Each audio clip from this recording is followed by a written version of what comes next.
Bonjour, bonsoir à tous mes amis et bienvenue dans cette vidéo. Ceux qui ne sont pas abonnés, n'oubliez pas de vous abonner parce que je vous partage ici tous les jours. Chaque jour que Dieu fait, je partage de nouveaux tutos pour vous apprendre quelque chose sur le développement web.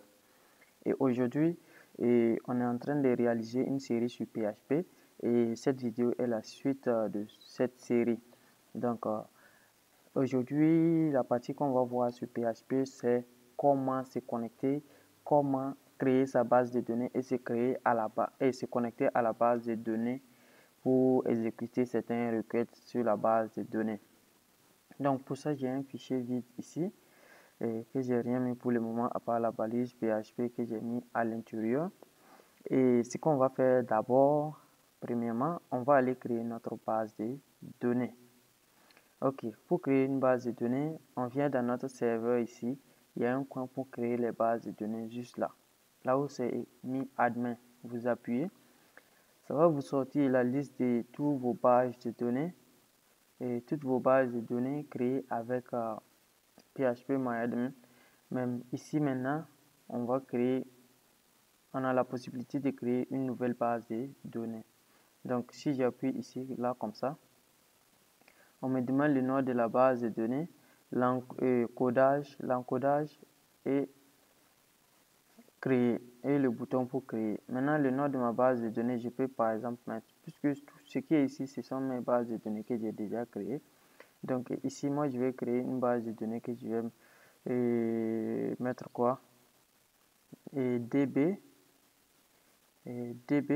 comme ça, et utilisateur, par exemple. Utilisateur. DB utilisateur. Donc, j'écris, j'appuie là. Et ma base de données est bien créée. Maintenant, on me demande le nom de la table. Donc, je vais créer une table à l'intérieur de ma base de données. Je pense que vous savez comment les bases de données sont structurées. Donc, une base de données est constituée de plusieurs tables et à l'intérieur des tables, on a nos différents enregistrements.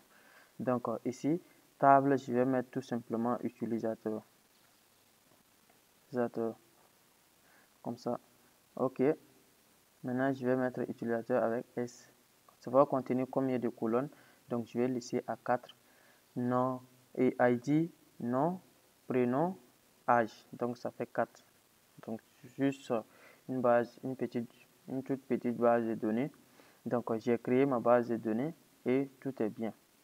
Et là, si je veux, je peux insérer un élément à l'intérieur de ma base de données, mais je ne vais pas le faire d'abord. Donc, je vais sur structure pour vous montrer la structure de ma table tout simplement.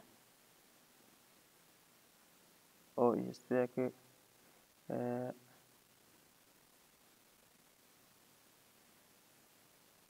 j'ai pas créé ma table. J'ai fait le retour sans créer. Oh là là. Donc, utilisateur, créer. Ah ouais, je vois. Et puisque je n'ai pas en fait donné les types de chaque colonne, qu'est-ce que chaque colonne va prendre. Donc, c'est pourquoi j'ai rencontré ce problème en fait.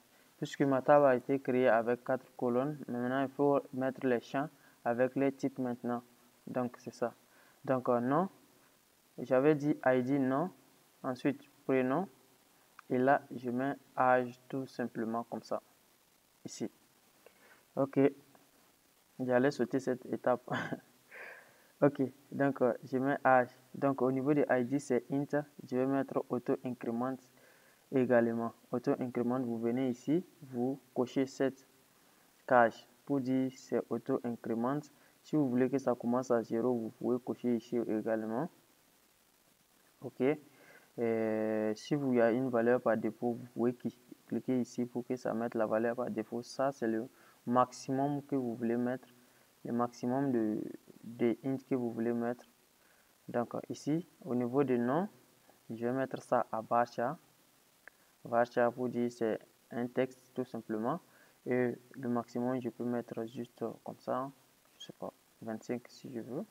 Ici également, je mets à varchar et je mets même chose 25 caractères tout simplement et 25 caractères. Et l'âge, je vais mettre à int ou varchar, ça peut marcher pour l'âge. Et je mets également 20, 20 par exemple. Ou bien je peux mettre 50, ok, comme ça, c'est bon. Donc ma base de données est bien créée et j'enregistre maintenant.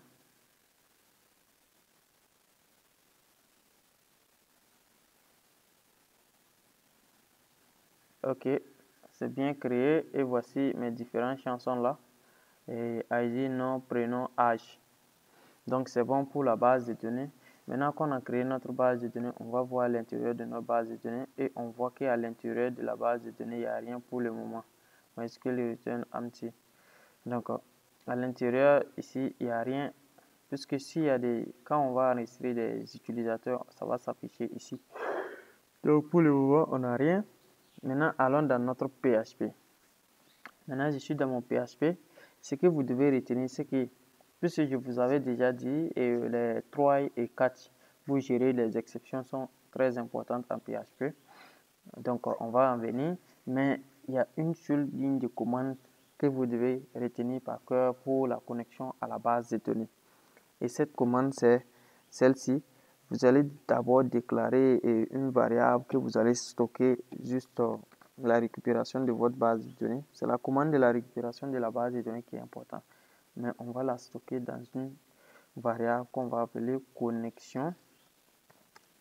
Donc, connexion égale new, comme ça. Ensuite, PDO et parenthèse. À l'intérieur des parenthèses, vous avez 3 paramètres. Le premier paramètre, c'est le nom de la base de données concaténé et le nom de la base de données E. Je dis bien le premier paramètre puisque ces deux paramètres en fait sont considérés comme un paramètre pour la fonction.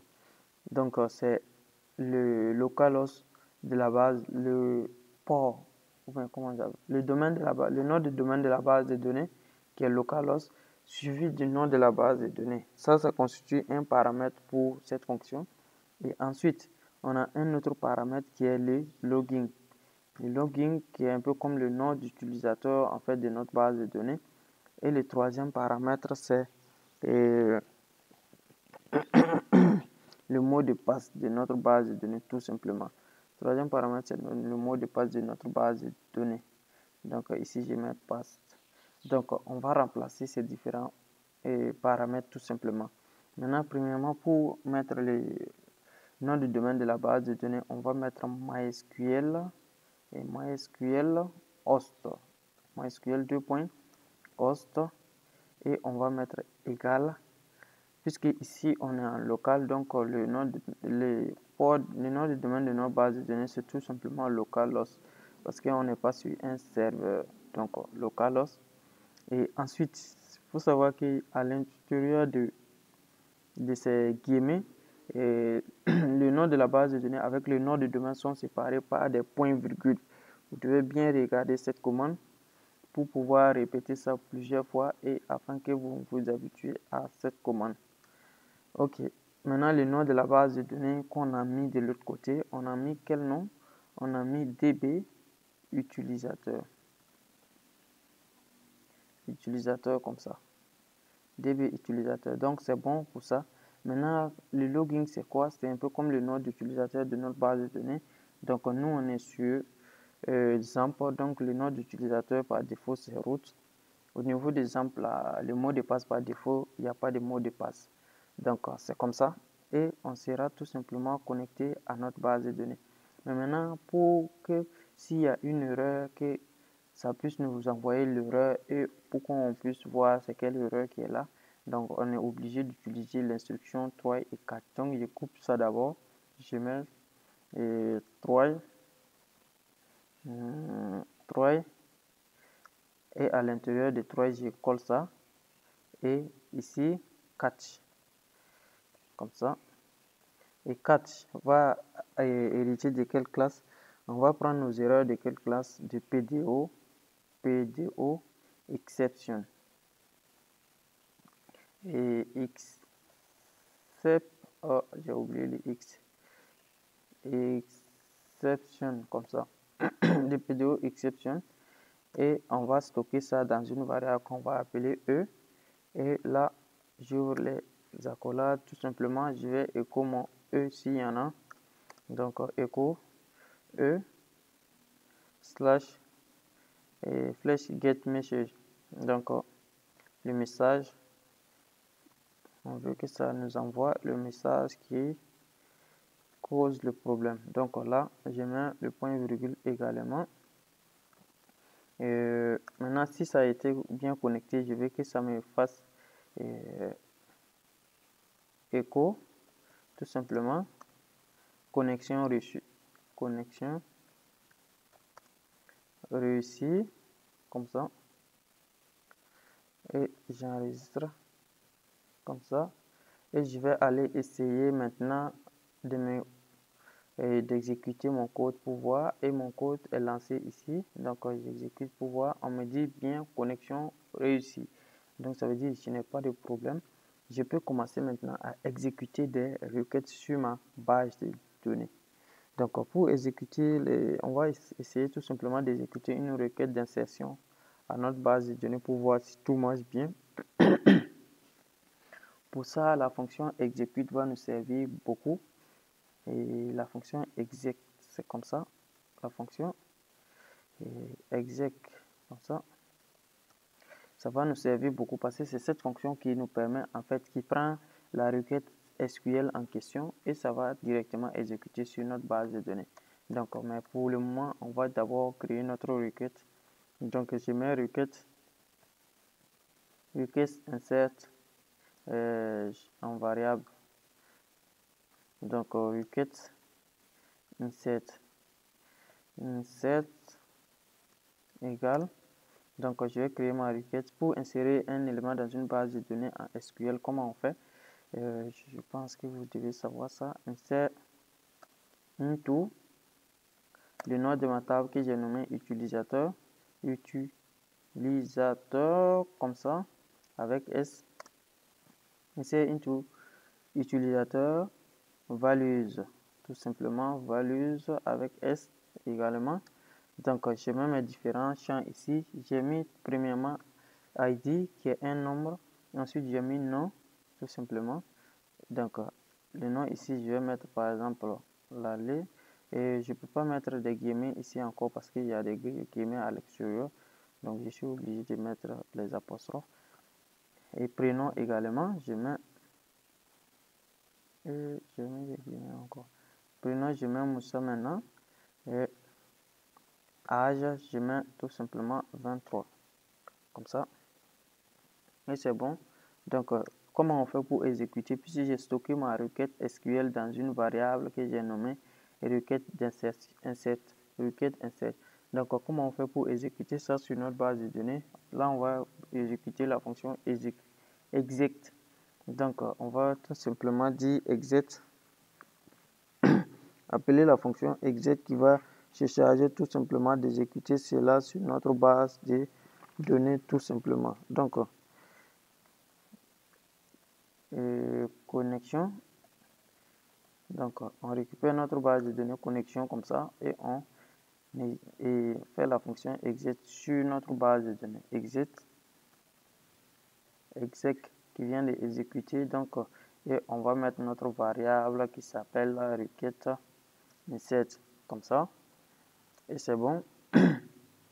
Normalement, quand on va exécuter, ça va nous mettre réussi également si on n'a pas d'erreur. Ici, je me rends compte que j'ai pas mis le point virgule.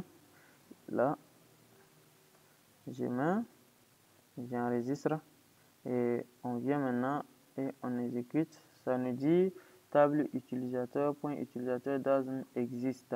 Ça veut dire on a mal écrit le nom de notre table. Donc, allons vérifier. Voici notre table là. Et j'ai pas nommé le nom de la table avec S. J'ai pas mis de S, c'est ça. Je pensais pourtant avoir mis le S. Ok, c'est pas grave. Donc on enlève notre S et on revient. Ok, connexion réussie. Maintenant, si on vient, puisque la connexion a été réussie, ça veut dire tout ce code a bien été exécuté. Tout le code au niveau des caches E3 a été bien exécuté. Donc, ça veut dire normalement notre élément a bien été enregistré dans notre base de données. Voici notre base de données qui est encore vide. On réactualise maintenant et on voit bien notre élément qui est venu dans notre base de données ID 1, nom, Laleh, prénom, Moussa, âge 23. Donc ça marche très bien et c'est un peu ça, comme ça qu'on fait la connexion à la base de données pour exécuter des requêtes. Donc en résumé, si je dois vous montrer je dois vous dire de retenir quelque chose, c'est cette commande qui vous permet de vous connecter à votre base de données. Les requêtes SQL, ça varie. Les requêtes d'insertion, des requêtes d'affichage, des requêtes de modification et tout. Je pense que vous avez déjà fait du SQL. Si vous n'en avez pas encore fait, allez-y juste regarder ces quelques requêtes et affichage, insertion, modification. Je pense que c'est suffisant et suppression. Je pense que c'est suffisant pour cette partie du PHP, pour le PHP en tout cas, parce qu'on aura besoin de récupérer souvent des données, de supprimer des données et tout à partir de notre interface. Donc, ces 4 requêtes, je pense que c'est suffisant pour le PHP. Donc, allez-y jeter un coup d'œil sur ces 4 requêtes pour comprendre comment ça marche. Et retenez également que pour exécuter une fonction et une requête sur la base de données, vous devez récupérer la base de données et exécuter puisque la base de données est enregistrée là, et exécuter sur la base de données la fonction exec tout simplement. Donc, c'est la requête basique. On peut ajouter juste quelques trucs ici, quelques commandes ici pour optimiser encore plus notre récupération de base de données. Mais je pense que pour un début, c'est mieux de savoir cette commande tout simplement pour ne pas vous embrouiller. Voilà. Puisque si vous comprenez ça, comment ça marche maintenant, après, en fonction des besoins, de l'optimisation que vous voulez faire de votre site, vous pouvez juste ajouter, aller apprendre comment on ajoute ces optimisations et compléter par la suite. Donc, je vous dis dans une prochaine vidéo. Et ceux qui ne sont pas abonnés encore, je vous le répète, abonnez-vous. Je veux que d'ici la fin de ce mois, on puisse, je veux que d'ici la fin de cette année, on puisse atteindre les 1000 abonnés.